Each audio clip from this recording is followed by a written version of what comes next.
In today's coaching video, we'll be working on a nice little shooting drill. This specific shooting drill will be different ways of how the player in the middle need to move to try and make space, and different ways of the shooting techniques. So you'll have 5 players in around the D, with player number 1 in the middle. That's going to be the person shooting. Make sure that the players on this side pass the ball exactly where player number 1 is, just so that it's easier for player number 1 to just receive and put it where he wants to. And also they'll be doing quite a lot of the running, so if it can make it easier for them, it just makes this whole drill very, very good. You need to try and tell your players high intensity, high tempo at all times.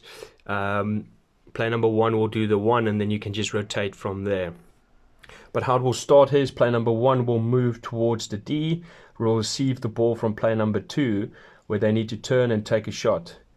As soon as that shot's been taken, they will run around back to where they were for a deflection pass from player number 6, where they need to deflect it towards the goal.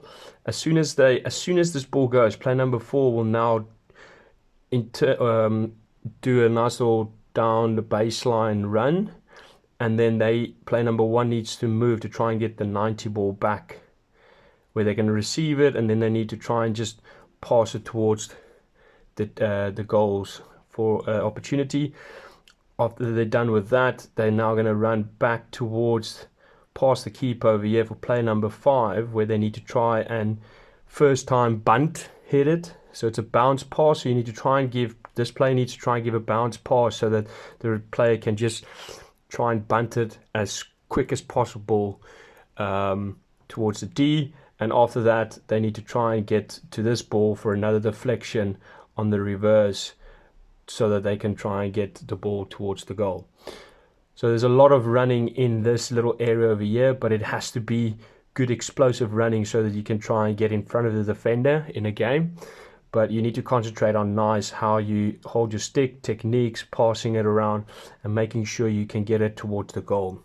Even if you don't score the goal, just try and get it on target so that it can go from rebound. But it's a nice high tempo shooting little drill that you can do so that you can improve all your players. When they get into the D, they have multiple ways of scoring in different situations and scenarios. So it's a nice little drill you can do with your team.